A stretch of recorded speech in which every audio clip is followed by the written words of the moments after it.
one thing stood out to me last night. I mean, a lot of things stood out, but I think, and maybe it's going to sound weird who I'm about to simp for, but you know what? Roll with it. Javi?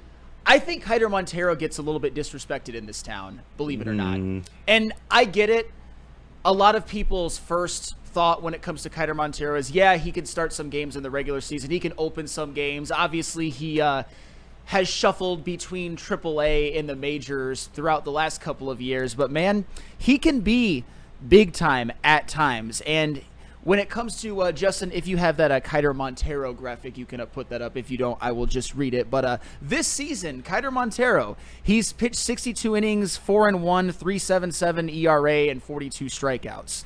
Not great or anything, but been pretty reliable when he's been on the mound.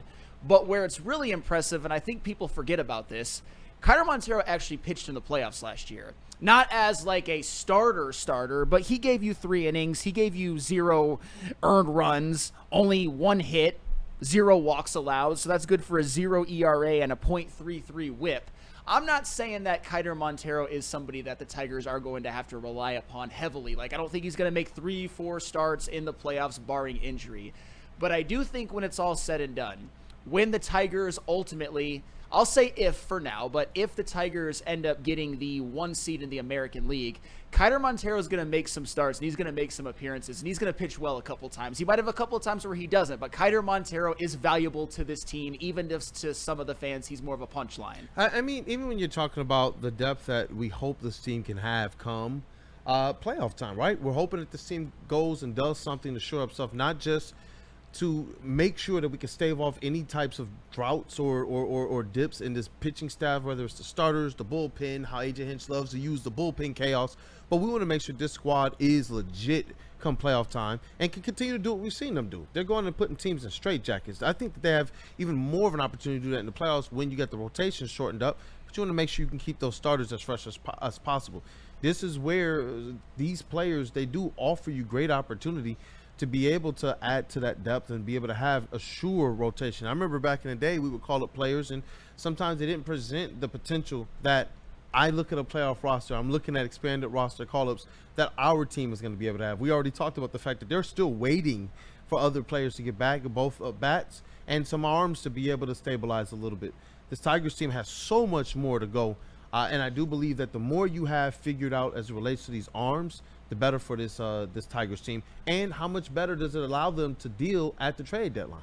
Hey, and that's definitely more to come on that in the upcoming shows. But thank you, Justin, for that. Keider Montero, he's been better than people think, in my opinion, and I think the numbers bear that out. But I think Keider Montero is also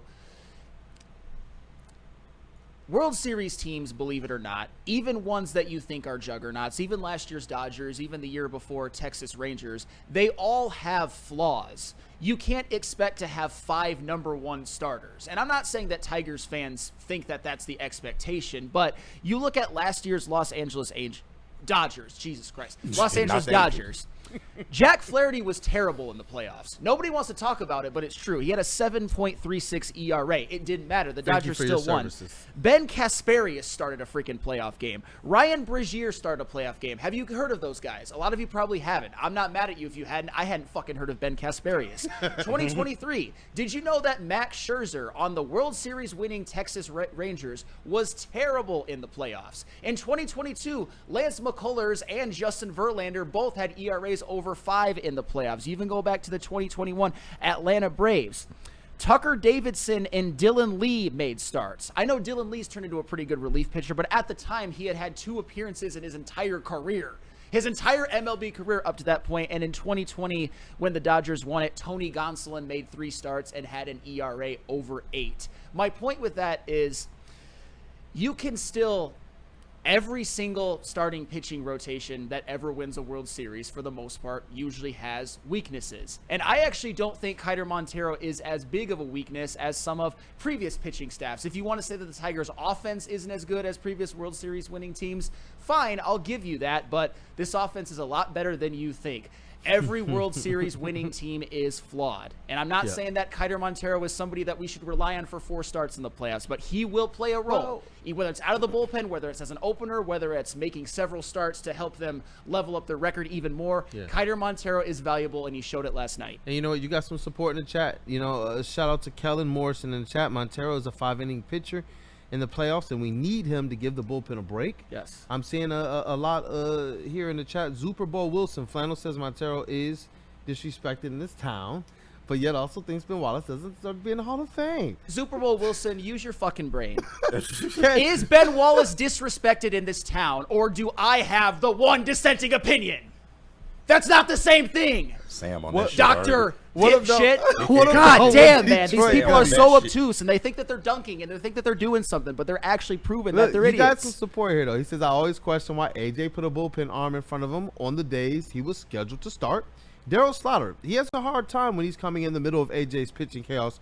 They just need to start him normal. So Sure, you've got a lot of that's people fine. who are believing that this arm can be a whole lot more useful to the Tigers than not. And I do believe when you finally get to the playoffs, yes, I like that aspect of him. Because he's not – I believe it's different when you're in the pitching chaos and you're a part of like 7 guys that are going to be pitching that day versus you're relieving, maybe you're coming up for an inning or 2 behind Reese Olson or behind Flaherty or Mize or somebody of that nature. I believe that is much different than they're going to start somebody in front of you for an inning or 2, and then you're going to get 2 or 3 innings, and then everybody else down the line is going to be able to get their name on the trophy too.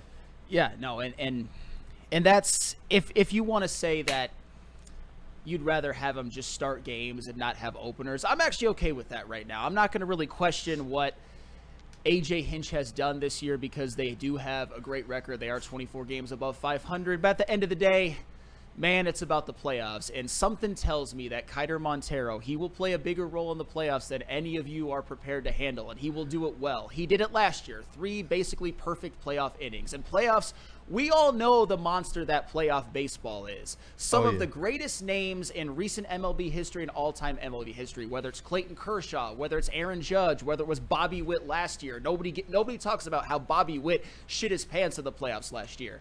Great players sometimes have trouble in the playoffs. It's a different pressure. And Kiter Montero, on a very small sample size, did really well last year. Oh, we've seen it. We've been privy to that. Some Tigers teams who probably should have gotten it done, but didn't really get it Justin done. Verlander in the World Series. Yeah, I wasn't trying Not to in the say the name, playoffs, but but in you're the World right. Series. You're 100% right. You're 100% right, man. And there's a lot of other scenarios that we can think of as well because the Tigers should have at least had 1, maybe 2. But they didn't get it done. And this is where, when we're talking about this Tigers team who's starting to, they are saying it, World Series. This came from the GM's mouth as it relates to, he's saying this is what's going to also influence our trade deadline strategy. You know what? This is where I'm hoping this team is putting themselves in position all the way. And I'm hoping with a guy like Montero that he's a guy that can add to the base as it relates to a starter during a regular season and during the postseason and be able to back up one of these starters. I really, really, really look forward to what this Tigers team is going to be come playoff time when they start to tighten up. Even though rosters expand, they still will tighten up that lineup and be able to rely on, honestly, more than just depth. These are reliable players that I do believe offer you a potential to raise your ceiling at their peak. And they haven't shown necessarily that they haven't had, like, if one of these guys aren't going, AJ Hinch has been able to pull whatever the strings necessary to make sure that guy, hey, go grab some bench. We will get the person in that can make sure they can come through. Well, and I see still some chatter in the chat about like getting a reliever at the deadline, and I still think that they should. Yeah. Because, and I gave you that power stat before, and I know last year's playoffs was a little bit different, but 11 pitchers pitched in relief in 7 playoff games last year. And I understand it was more pitching chaos, but still, you need as many arms as you can. Just imagine if Tyler Holton gets back to being Tyler Holton. We have Will Vest. We have Tommy Kahnle. We have Kiter Montero as somebody in the playoffs you could either start or use out of the bullpen. Probably more likely the bullpen. Plus, you go out and get, let's just say, Kyle Finnegan or Sir Anthony Dominguez. You'd have a pretty stacked bullpen if you ask me. That's why, Flannel, I like the idea of Montero pitching in the playoffs, and I'm not uncomfortable with it. We're talking about a guy this season who was a 3.77 ERA. Like, that's a very solid ERA, especially for a 23-year-old. And I love the fact that they do use the opener for him to be able to not put as much pressure on him for that first inning, letting the first 3 hitters, the best hitters on the team, be able to face a opener, and then letting Montero take over so he only has to face the top of the lineup twice if he goes for a quality start. So I do like the opener. I am comfortable with Montero. I think you do still need to add a piece, but I think what's most intriguing about Montero is the fact that he's going to be able to come out of the bullpen and give you 3 innings, 4 innings when maybe your starter doesn't have it that day, and be able to just eat big innings in big spots. And Justin, to like piggyback off of that before we go to break, and it's just reality. Come playoff time, a Tiger starting pitcher is going to have a bad outing. And in that bad outing, even if you need somebody to eat a few innings, the 3rd, 4th, and 5th, and take you home to an 8-1 loss, that'll save bullpen arms for the next game. It doesn't matter if you lose a game or 2 in the playoffs. All that matters is that you win a series. Kiter Montero will play a role. I guarantee it. That's my blood bank guarantee right now.